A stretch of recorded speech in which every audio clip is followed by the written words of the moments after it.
The Giant Breaks His Neck.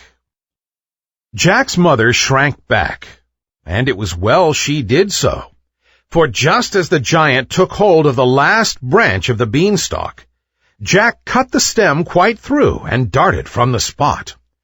Down came the giant with a terrible crash, and as he fell on his head, he broke his neck and lay dead at the feet of the woman he had so much injured. Before Jack and his mother had recovered from their alarm and agitation, a beautiful lady stood before them. "Jack," said she, "you have acted like a brave knight's son, and deserve to have your inheritance restored to you. Dig a grave and bury the giant, and then go and kill the giantess." "But," said Jack, "I could not kill anyone unless I were fighting with him, and I could not draw my sword upon a woman. Moreover, the giantess was very kind to me."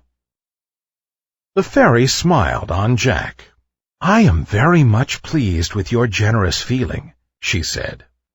"Nevertheless, return to the castle, and act as you will find needful." Jack asked the fairy if she would show him the way to the castle, as the beanstalk was now down. She told him that she would drive him there in her chariot, which was drawn by 2 peacocks. Jack thanked her, and sat down in the chariot with her.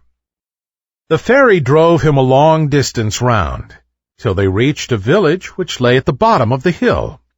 Here they found a number of miserable-looking men assembled. The fairy stopped her carriage and addressed them.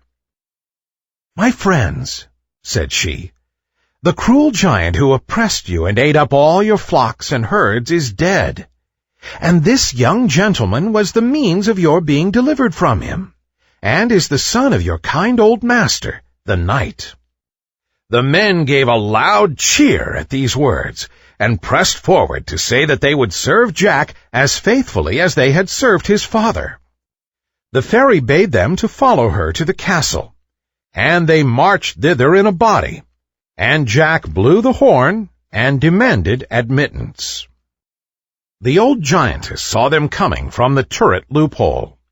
She was very much frightened, for she guessed that something had happened to her husband. And as she came downstairs very fast, she caught her foot in her dress, and fell from the top to the bottom, and broke her neck.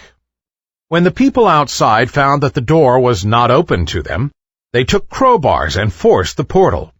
Nobody was to be seen. But on leaving the hall, they found the body of the giantess at the foot of the stairs. Thus Jack took possession of the castle. The fairy went and brought his mother to him, with the hen and the harp. He had the giantess buried, and endeavored as much as lay in his power to do right to those whom the giant had robbed.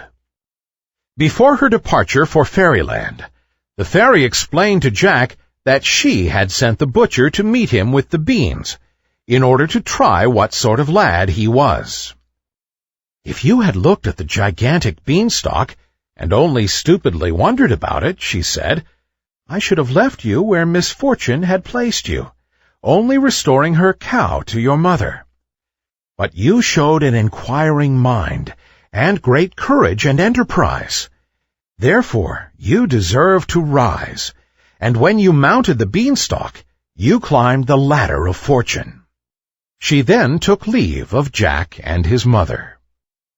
The End.